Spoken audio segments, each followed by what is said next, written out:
Whose land? Our land. No. Whose land? Native land. Whose land? Native land. Whose land? Native land. Whose land? Native land. Whose land? Native land. Whose land? Native land. Whose land? Native land. Whose land? Native land. Woo! Woo!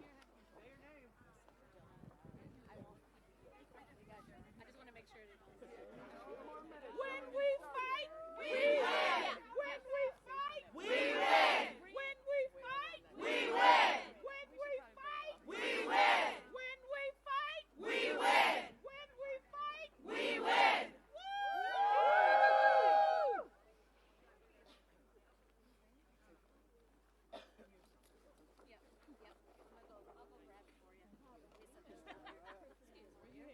I'm gonna go grab your bag.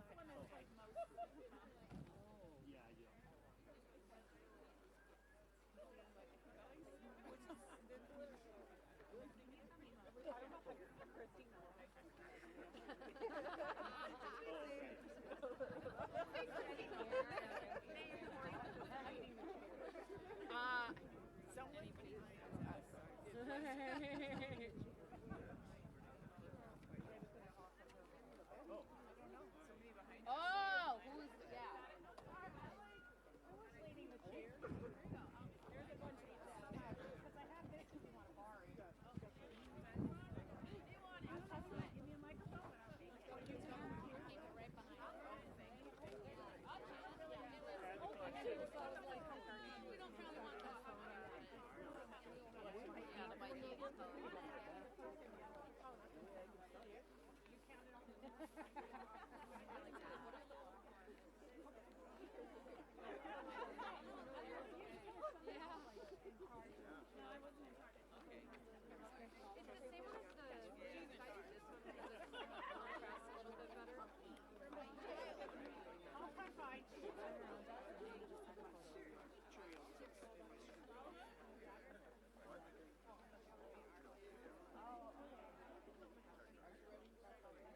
You got this, girl.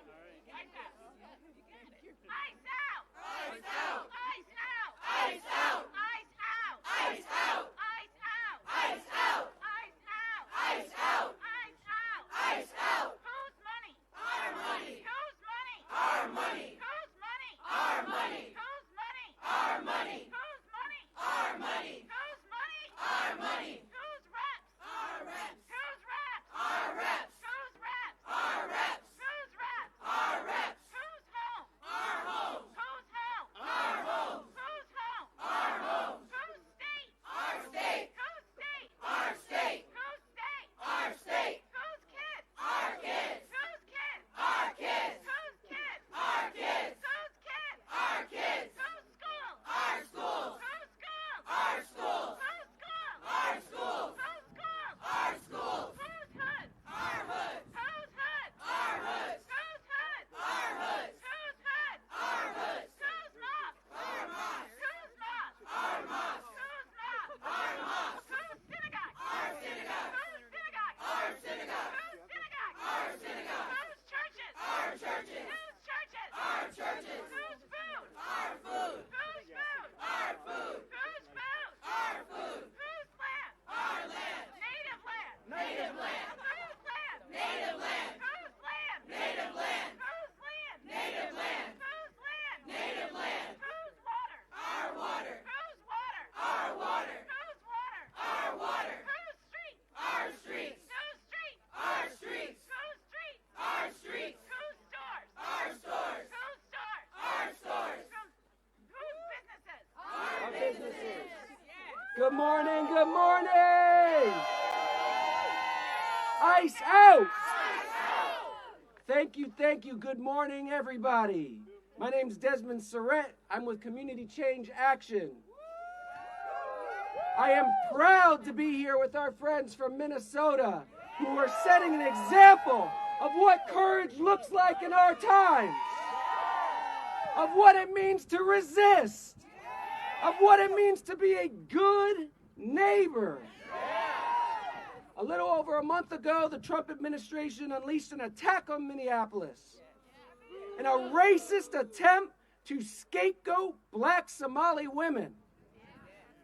Families have been torn apart. People abducted.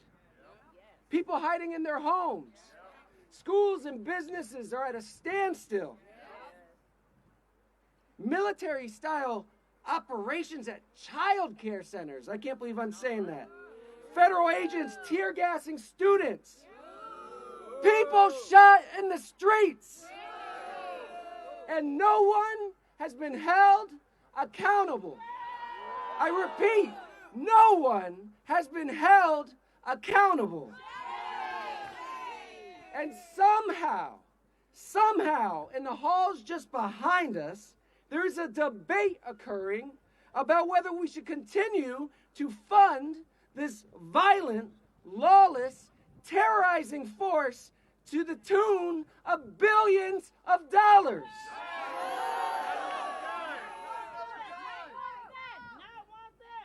For anyone with a heart or a moral compass, there should be no debate.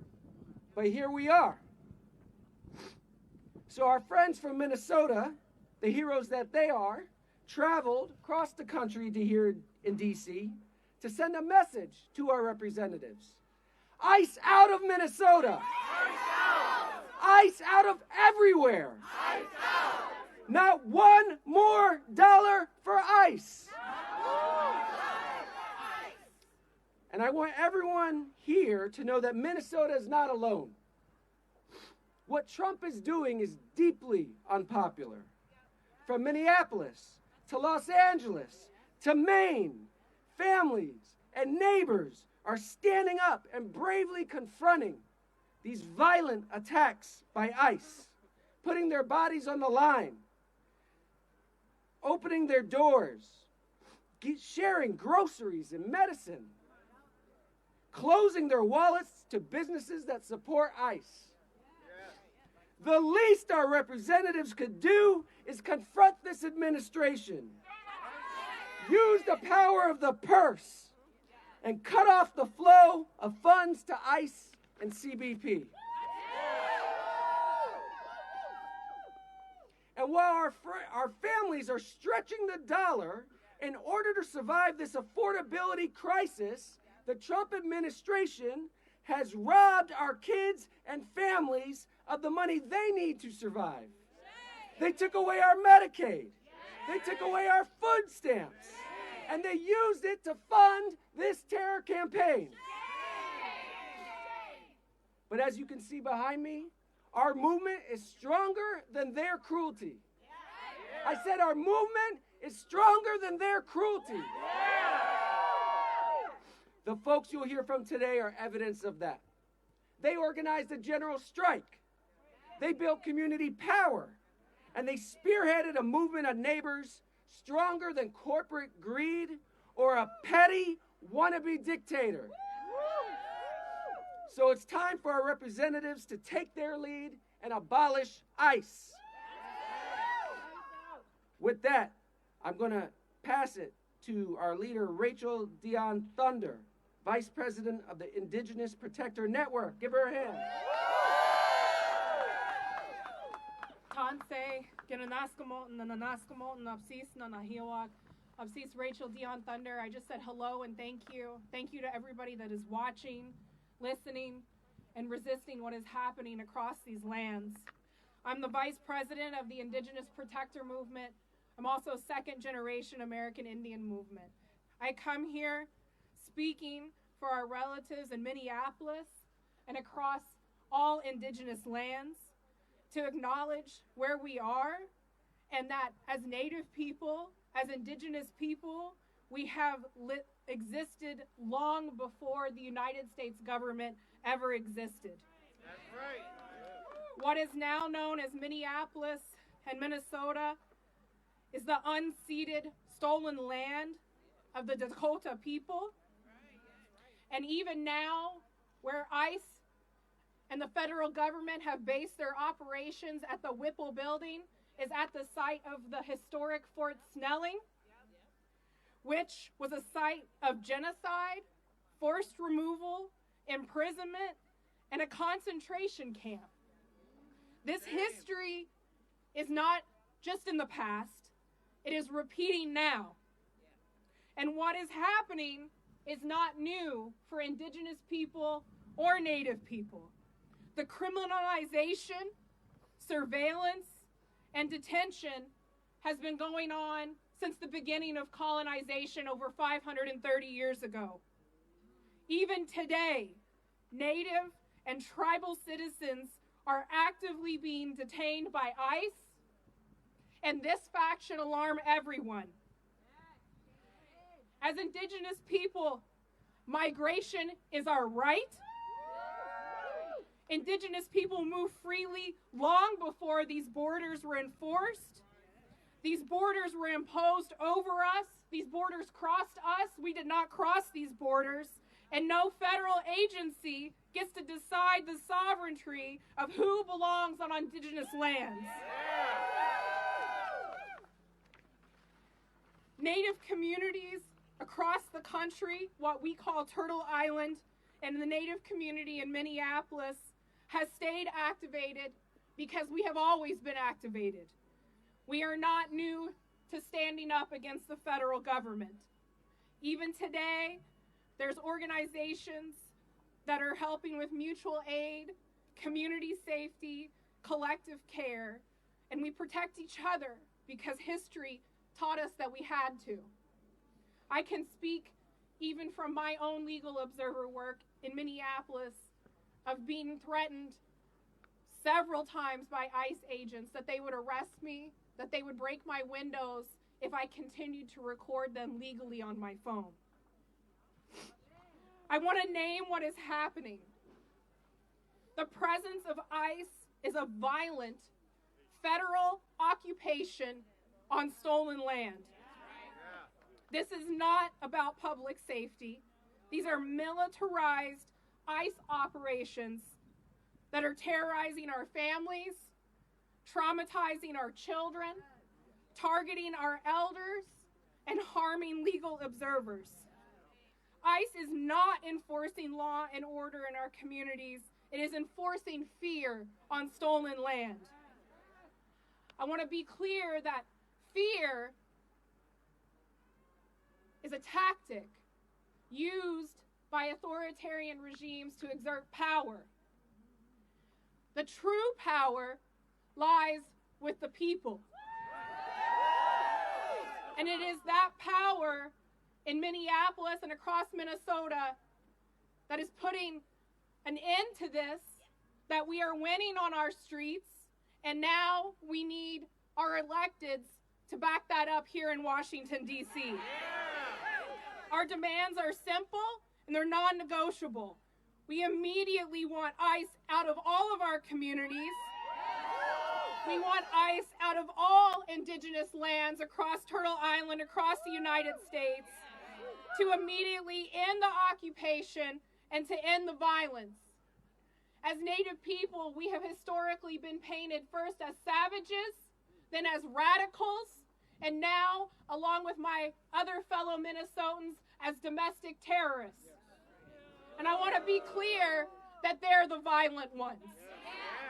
They are the ones that have stolen our children. They are the ones that have attacked our communities. They are the ones that are armed with deadly weapons. They are the ones that have murdered our neighbors. And they are the ones that continue to destroy the earth. This is our commitment. We will continue to organize. We will continue to resist. We will continue to pray. And we will continue to remember who we are. So in that remembrance, before I close, I want to honor the relatives who have been killed by ICE and who have died in ICE custody just this year in 2026. Parity Law died while in ICE custody in Pennsylvania. Keith Porter, fatally shot during a federal law enforcement operation in Denver, Colorado. Herbert Sanchez Dominguez died while detained by ICE in Georgia. Victor Manuel Diaz died in ICE detention in Texas. Luis Beltran Yanez Cruz died after being held in an ICE facility in California. Luis Gustavo Nunez Caceres died while detained by ICE in Texas. Gerardo Nunez Campos died while in ICE custody in the United States. Alex Preddy, publicly executed by federal immigration agents in Minneapolis, Minnesota. And Renee Nicole Good, fatally shot by an ICE officer in Minneapolis, Minnesota. At this time, I want to take a moment of silence.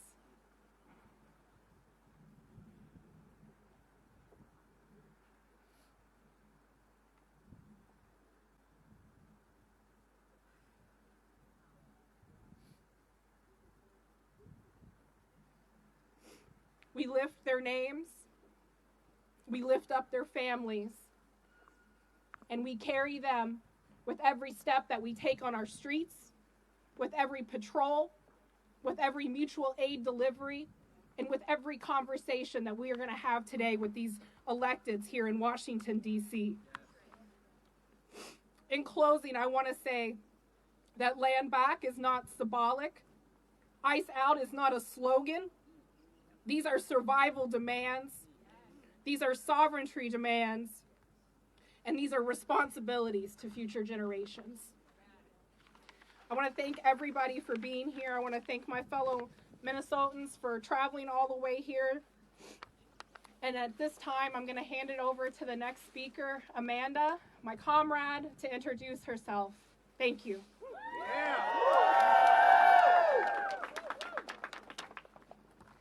Hello, and thank you for being here today. My name is Amanda. I am very loud. And I am the director of a child care center in Minnesota. On Tuesday this week, 4 ICE vehicles followed a car into the parking lot of our child care center. Our center went into its 4th ICE lockdown of this year. All of these because ICE agents were on or near our child care center. Every time it leaves me, our teachers, staff, and families scared and angry.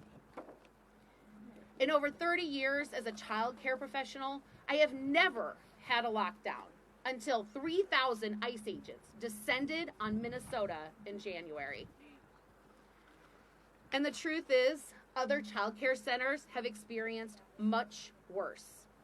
They have had ICE agents take teachers and parents from their buildings. They have had multiple families abducted by ICE, and they have been hounded and harassed daily. So this all began with the administration attacking and trying to undermine faith in Minnesota child care with a racist disinformation campaign targeting our Minnesota Somali child care providers. The administration froze child care funds and unleashed ICE to terrorize our communities.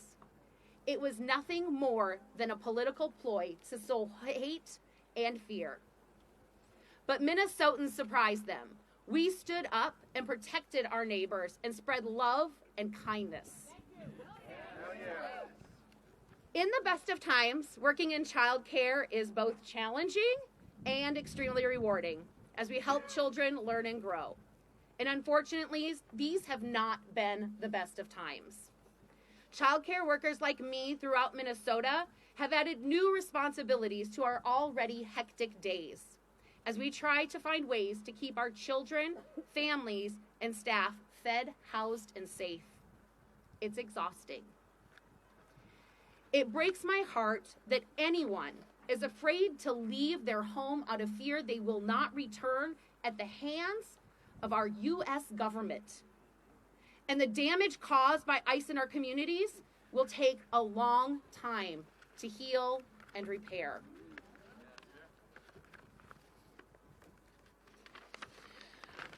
Our number one priority in childcare is to ensure that children are safe, loved, and valued. Scientific research proves that children can't learn and grow successfully if they don't have these basic needs met. And living in fear means you are not safe. And children in Minnesota are living in fear regardless of race or immigration or citizenship status. I've heard a lot of talk from politicians over the years about how they are working to protect children. And then these same politicians fund, support, and vote for policies that allow ICE agents to use violent, abusive, and racist practices that harm children. They are harming children, not protecting them. And to our elected leaders, if you truly want to protect children, don't vote for a bill that provides ICE with more money to continue harming those children and families. If you truly believe in protecting children, invest that money in children and families and work together with us to make sure each child is safe, loved, and valued every day. Thank you.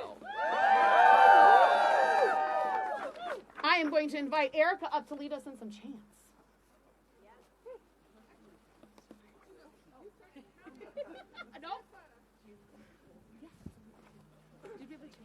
Ice out! Ice out! Ice out! Ice out! Ice out! Ice out! Ice out! Ice out! Ice out! Ice out! Ice out! Ice out! Ice out! Ice out! Who's friends? Our friends! Who's friends? Our friends! Who's friends? Our friends! Who's friends? Our friends! Who's neighbors? Our neighbors! Who's neighbors? Our neighbors! Who's neighbors? Our neighbors! Who's childcare centers? Our childcare centers! Who's childcare centers? Our childcare centers! Who's childcare centers? Our childcare centers! Who's schools? Our schools! Who's schools? Our schools! Who's schools? Our schools! Who's streets? Our streets! Who's streets? Our streets! Who's streets? Our streets! Who's kids? Our kids! Who's kids? Our kids! Who's kids? Our kids! Who's kids? Our kids! Whose families? Our families! Whose families? Our families! Whose families? Our families! Whose hoods? Our hoods! Whose hoods? Our hoods! Whose hoods? Our hoods! Whose churches? Our churches! Whose churches? Our churches! Whose synagogues? Our synagogues! Whose synagogues? Our synagogues! Whose synagogues? Our synagogues! Whose mosques? Our mosques! Whose mosques? Our mosques! Whose mosques? Our mosques! Whose stores? Our stores! Whose stores? Our stores! Whose stores? Our stores! Whose streets? Our streets! Whose streets? Our streets! Whose government? Our government! Whose government? Our government! Whose government? Our government! Whose government? Our government! No funding for ICE!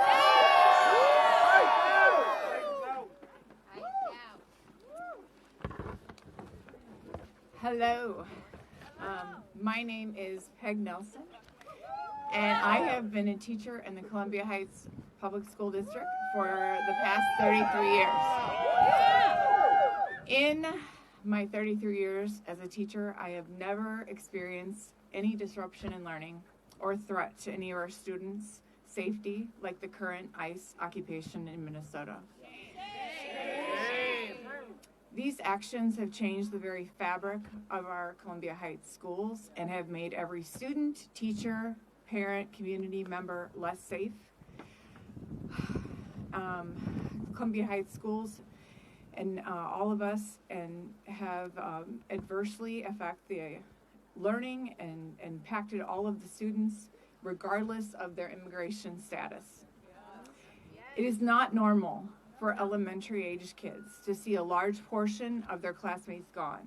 It is not normal for our hallways to have refrigerators, freezers, and stacks of boxes with food and supplies for our families that are afraid to leave their homes. While teachers are trying to maintain normalcy for our students, there's a level of fear constantly that permeates our buildings. Many families are afraid to send their children to school. One day last month, we had 200 students absent from our school out of our 570 students. On average, we have about 130 students absent each day from our schools. They're afraid to come to school.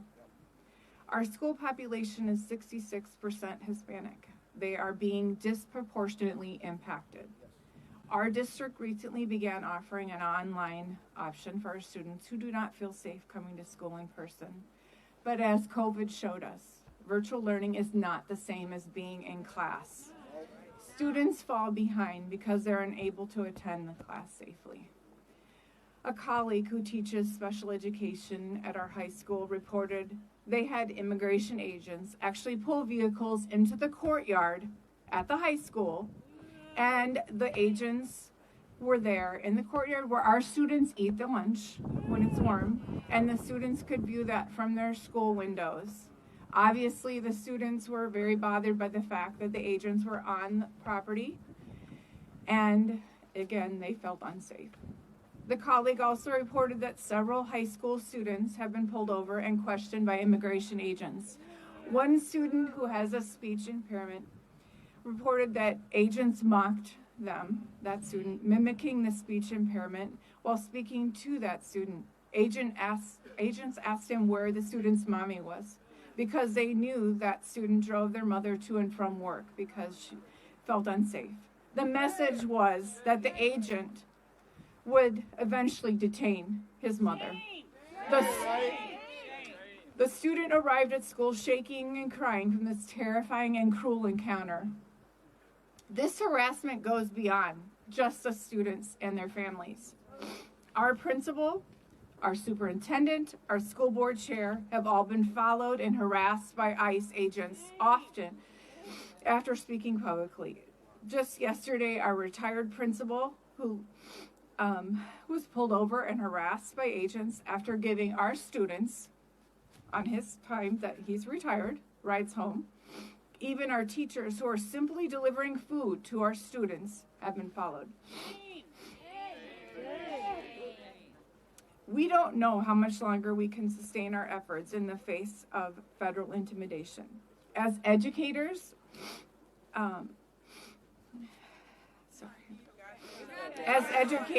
for the sake of our children, we need ICE to stay away from our schools and out of Minnesota. If they do truly leave Minnesota, no child in America should go through what Columbia Heights and other schools in Minnesota have endured. ICE needs to stay away from schools everywhere. Thank you so much for listening today, and please welcome now Senator Erin May Quaid.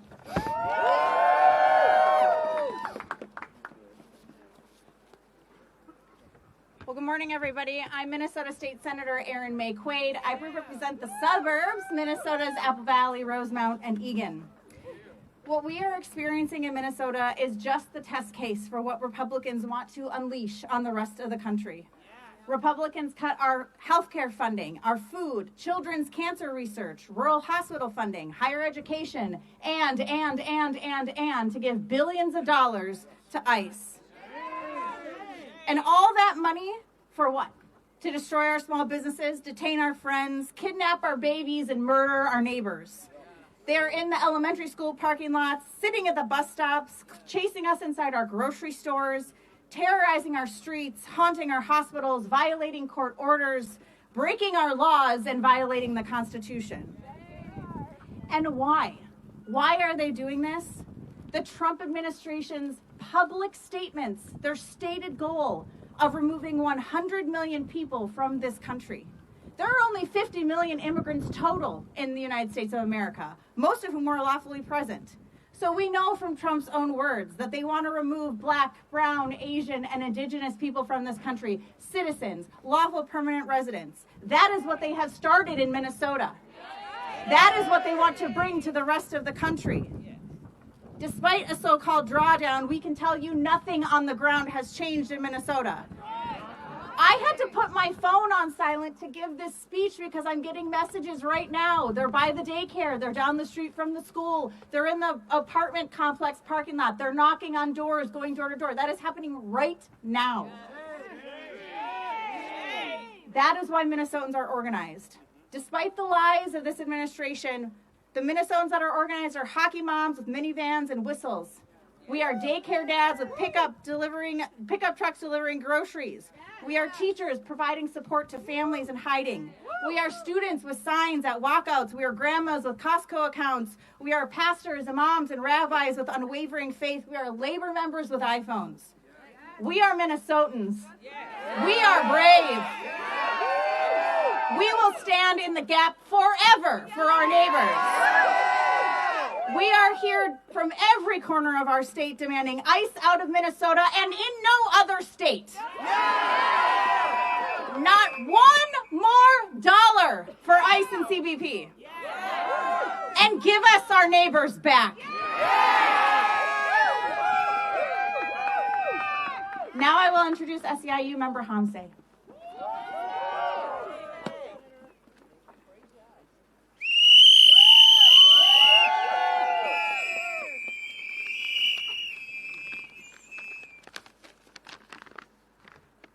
Good morning, everybody.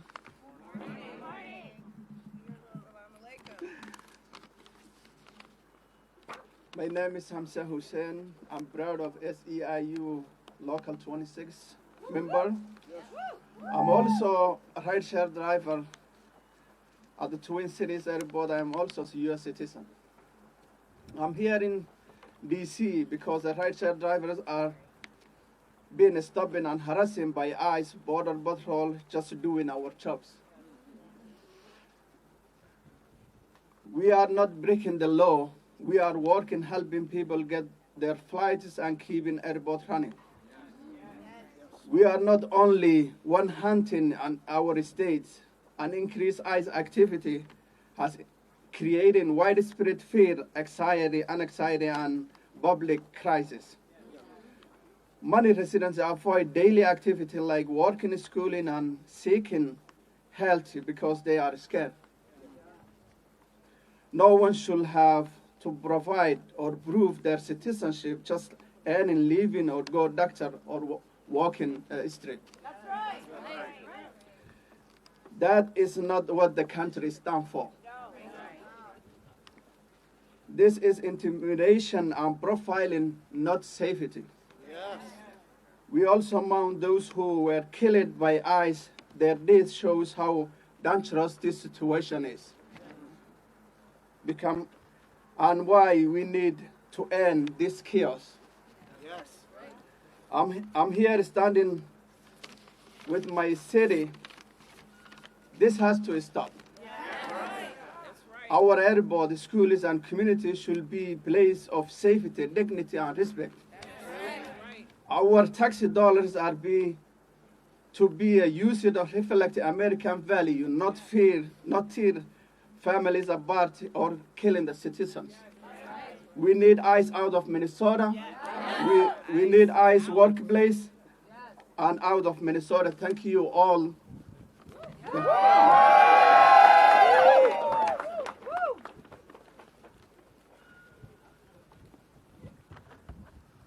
Assalamu alaikum. Good morning. Bismillah ar-Rahman ar-Rahim. Peace be to you all. My name is Imam Salah Muhammad.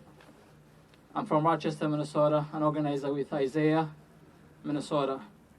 I want you to say, we stand up when I say, when dignity is threatened, We stand up. when families are hurting, We stand up. when justice is needed, We stand up. that is Minnesota. Thank you. Members of Congress, my fellow Americans, my name is Imam Salah. I am a faith leader. I am an imam. And most importantly, I'm a father, a son, a husband. A few weeks ago, my phone rang. It was my mother. Her voice sounded urgent. She said, come home, I need help finding something. When I got there, she was searching through drawers, papers, old folders. I asked her, what are you looking for? She said, my passport. Then she paused and asked me a question I never imagined I would hear from her. Should I carry the real one in my purse or a photo of it, a digital on my phone? My mother is in her late 70s. She lived in this country nearly 30 years. She worked her entire life. She helped build the very school she still works today. She is a U.S. citizen.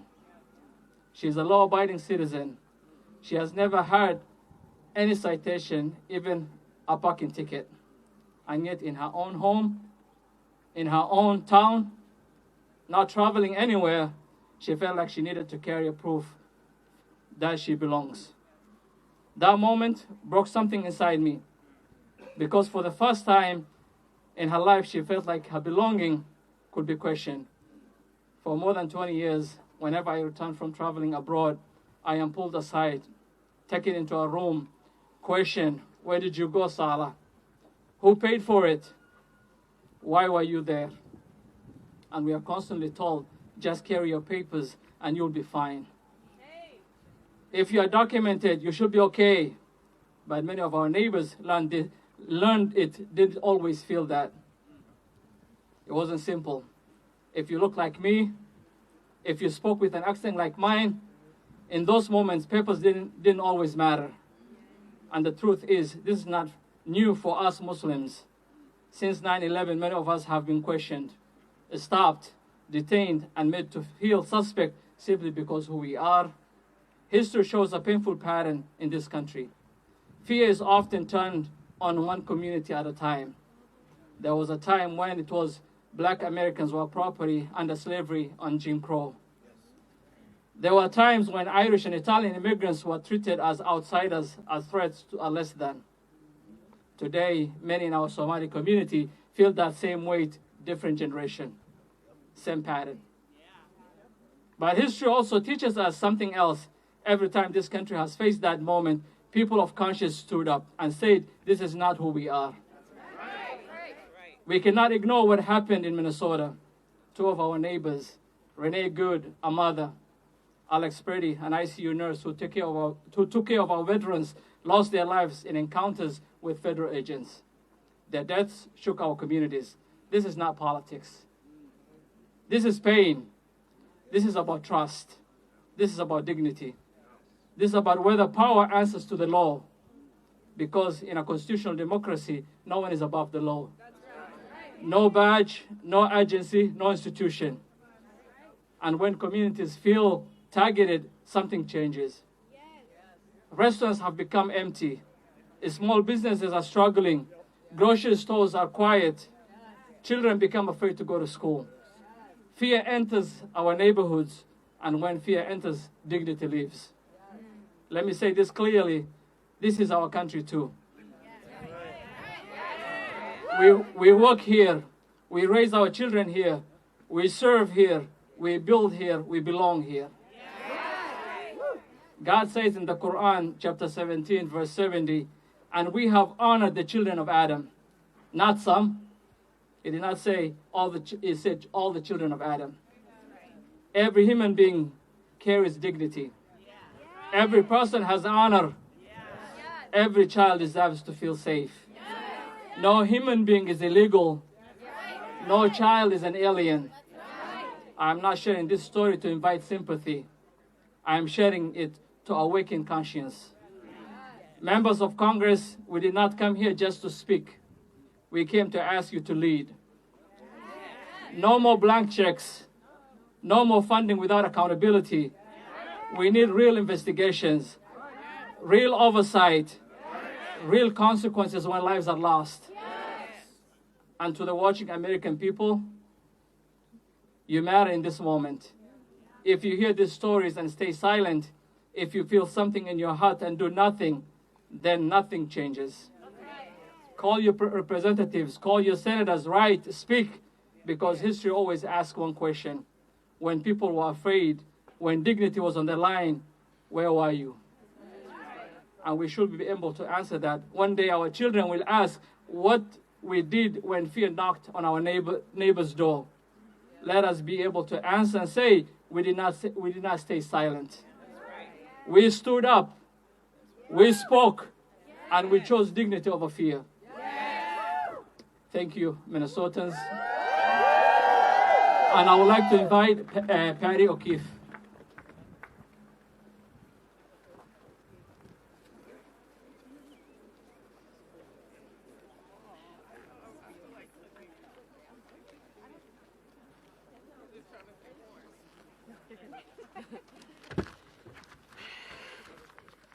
Hi everyone, my name is Patty O'Keefe. I'm a lifelong Minnesotan. I've lived in South Minneapolis for 14 years.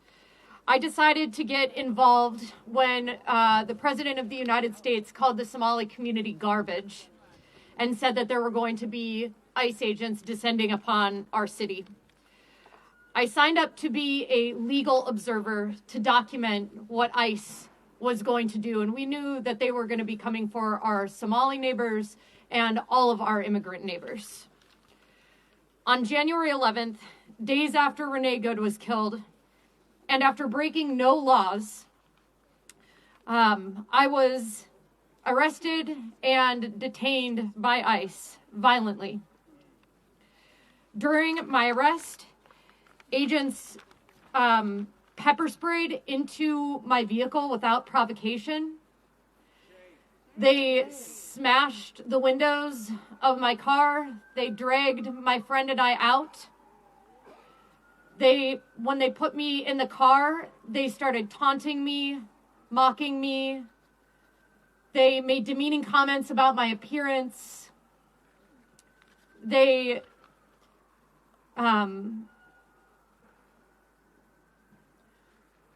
said the worst thing.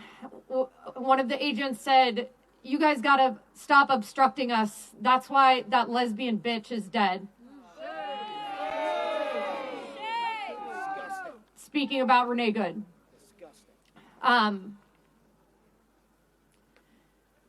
It's hard to share honestly how that made me feel, how that makes someone feel. It was extremely cruel, and I just kept asking myself why. How could you say something like that? And then I remembered that cruelty is the point. They took us to the Whipple building and held us for 8 hours. We were released without charges after that. While I was there, I saw people crammed into cells. There was no privacy for going to the bathroom. You had to beg for water and to go to the bathroom. I heard crying, screaming, pleading, "Let me go, let me go, let me go, please let me go." I heard a child crying, screaming. I heard women screaming in desperate agony. In my time there, I was not ever allowed to make a phone call, and was made to feel like my biological needs and that my constitutional rights did not matter. That was a month ago, yesterday. Since then, ICE has continued their campaign of terror. The quote-unquote drawdown was for optics. It was to shift the media attention away. Since Tom Homan came to Minnesota, there has been an uptick of legal observers that have been taken by ICE. They are still preying on our children outside our schools, our daycares, and at bus stops. Inside our hospitals. Our hospitals. And they say they're going after the worst of the worst. Let me tell you who I saw and who I heard in that detention center. Women between the ages of 30 and 50 years old, mothers, many of them, children, men in their workwear, in their pajamas, our neighbors.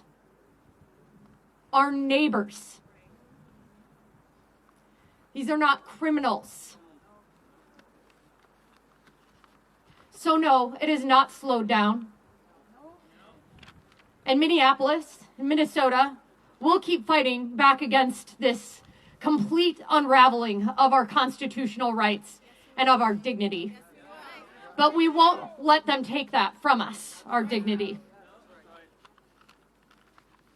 We here today, we have left the communities that we are defending. We are all playing roles in our community back home. We have come here today to tell Congress that we need support. All the money that the GOP has stolen from us, from our health care, our child care, food assistance, has supercharged this campaign of terror in Minnesota and across the U.S. What is on the table today is an additional billions of dollars in funding. And to that, we demand not a penny more. No more. In Minnesota, we have been bravely confronting ICE. The least our Congress members can do is confront the Trump administration by using the power of the purse to curtail this campaign of terror. So, stand with Minnesotans. Stand with the majority of Americans. Stand with justice. And say not one penny more. Thank you. And I'm going to be introducing Ruth to come up now. Actually, slight change of plan. I'd like to pass the mic to Representative Morrison, representing Minnesota's 3rd Congressional District.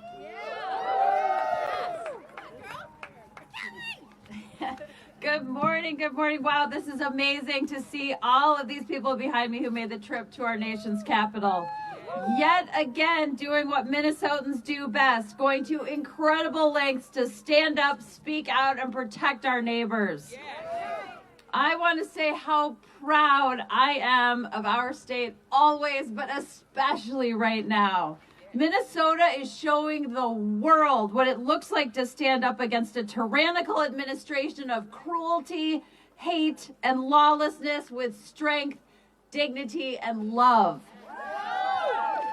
You see it in the faces of everyone here. Teachers, small business owners, tow truck drivers, labor leaders, legislators, people who are using every resource, tool, and opportunity they have to try to help their neighbors.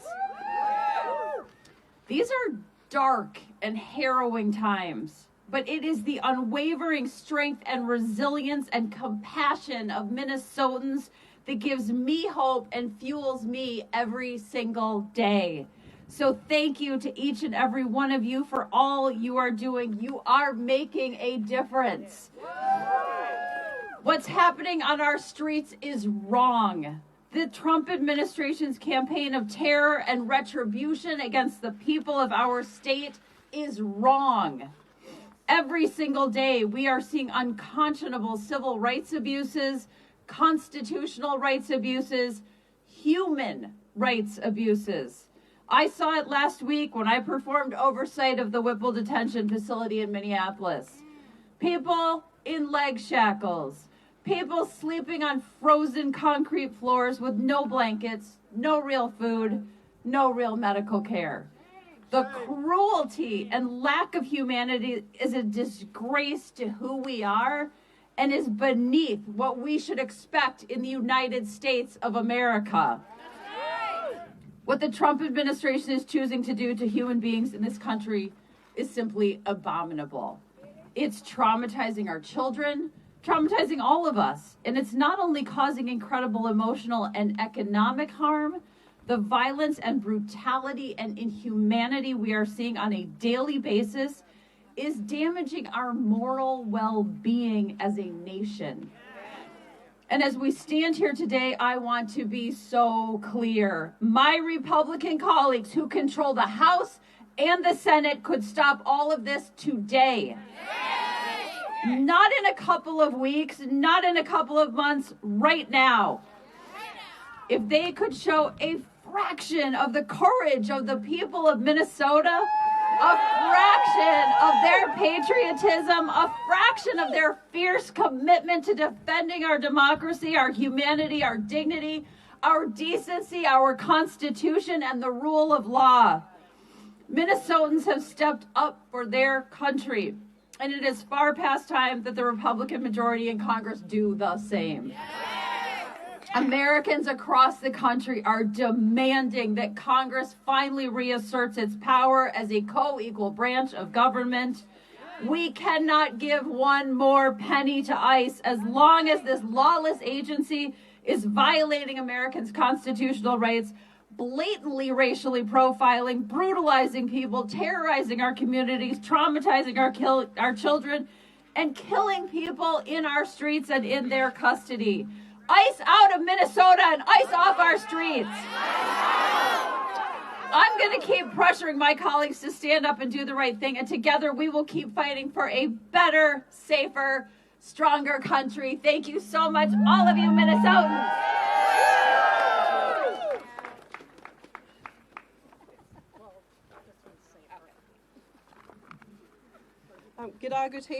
Good morning. Good morning. My name is Ruth Anna Buffalo. I stand here as a Native woman, a parent, a community leader, and as your relative. I'm speaking for my family, for my community, and for our ancestors, and for the people of Minnesota who are too afraid to leave their homes right now. What is happening in Minnesota is not policy, and it is not lawful. The behavior and tactics we are experiencing are creating fear in our neighborhoods and in spaces where our people go for resources and safety. Parents are afraid to let their children play outside. Families are afraid to go to work or the store. Community spaces are going into lockdown. Our unhoused relatives pushed further into danger, being taken for no reason and no accountability, and we still have missing relatives at this time from our unhoused population. Where is the accountability? This is not public safety. This is trauma. And it's happening in our own homelands. When Renee Good was killed, our community witnessed chaos, vehicles left running, blinkers flashing, people frozen in shock. It felt like a war zone, and it is a war zone. And the normalization of that violence must stop. ICE activity has targeted Black and brown people in Minneapolis, including law-abiding United States citizens, community members, and members of federally recognized tribes. And I need to say this clearly. We do not blame ICE alone. We must hold the United States Cabinet accountable. Yes. We must hold Congress accountable. Yes. They fund this chaos and violence. They authorize it. They created the system that has unleashed this violence. And when that violence violates civil rights and liberties, this country's lawmakers must answer for it. Because what we are witnessing in Native communities across the country is the violation of the civil rights of tribal sovereign citizens and people. Tribal nations have a political and constitutional relationship with the United States. The federal government and the states are obligated to honor and protect tribes. Although we stand shoulder to shoulder with our immigrant relatives, we are not immigrants to this land. We are the first peoples of this country. We are citizens and people of sovereign nations recognized in the United States Constitution. And yet our tribal IDs are ignored. Our sovereignty is dismissed. Our people are targeted, detained, and are still missing. That is a constitutional failure. We are in a constitutional crisis. Congress, the people in power, shape what this country learns about its own history. And our children are still taught a narrow version of tribal Native nations, if we are taught at all. So when these systems act in ignorance and harm tribal youth and adults, especially those relocated to San Francisco, Los Angeles and Minneapolis, Chicago. This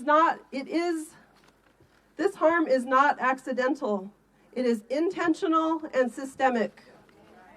There are more than 700,000 citizens, people of federally recognized tribes living in large metro cities today. We are not invisible. We are not outsiders. We belong here. We all belong here. So what have we done? We have done what our ancestors have taught us. We have been good relatives. We help tribal members obtain identification. We've hosted tribal ID pop-ups. We check on elders. We check on our neighbors. We protect the unhoused. We step in where the system failed. The people of this country are showing up to support our neighbors, but community care cannot replace federal responsibility. Community care cannot replace federal responsibility. And today I'm speaking directly to Congress. Have the courage to protect the Constitution you swore to uphold. Do not give ICE or DHS another dollar, another penny without accountability. Not without civil rights protections, not without recognition of tribal sovereignty. Not without consequences when unlawful violence occurs. It continues to occur. This is about the Constitution. This is about innocent people. This is about innocent children.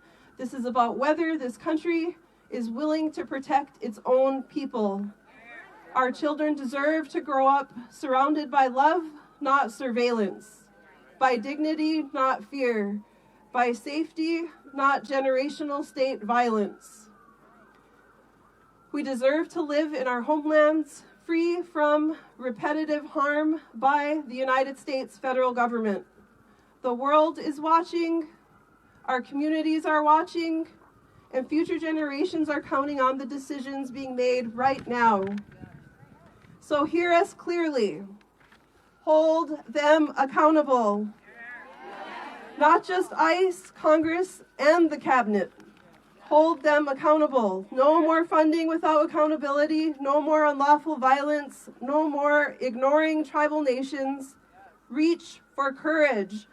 Vote to protect the Constitution. Vote to protect innocent people. Vote to protect the future of this country. We are still here. We are sovereign, and we will not be silent. We are still here. We are sovereign, and we will not be silent.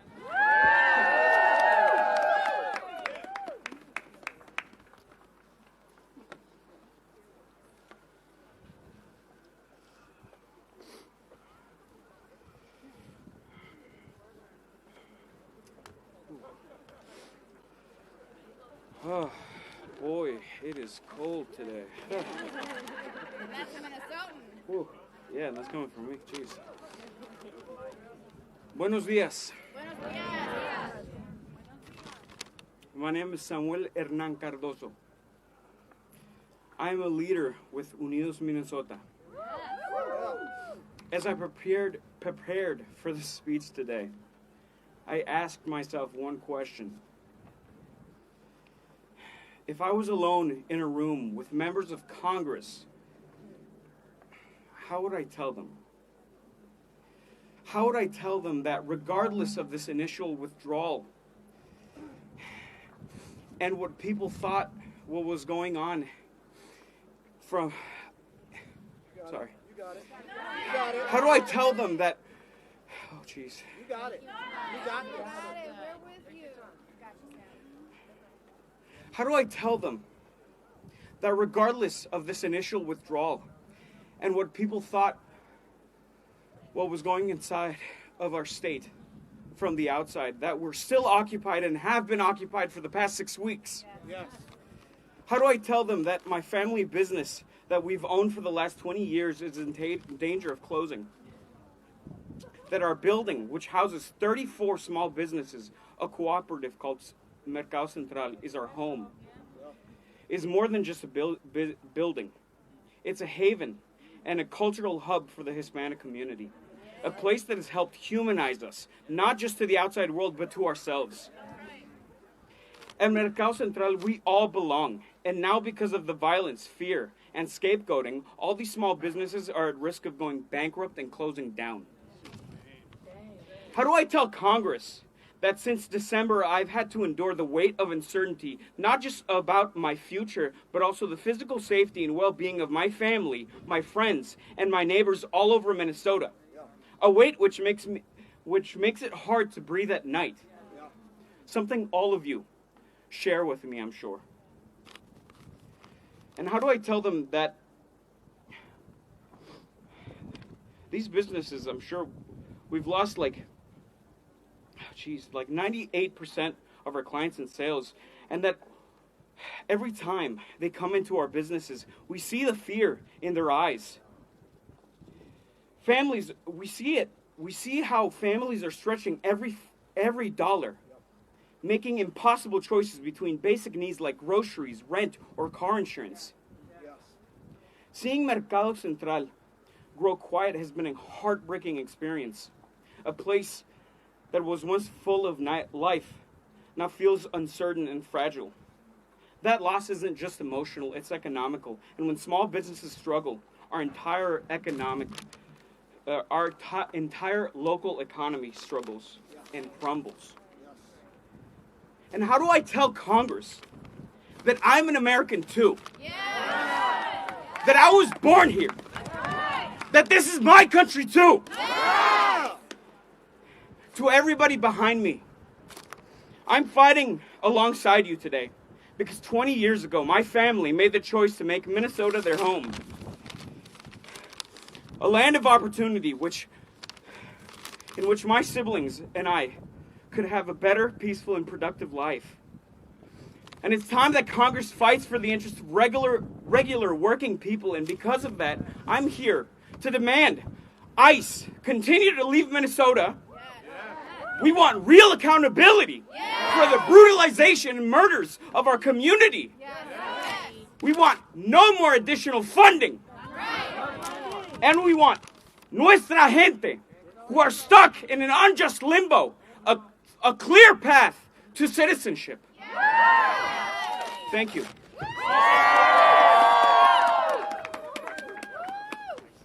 Thank you to our friends from Minnesota. ICE out! ICE out! ICE out! ICE out! ICE out of Minnesota! ICE out of Minnesota! ICE out of everywhere! ICE out of everywhere! Let's go tell Congress how we feel! Oh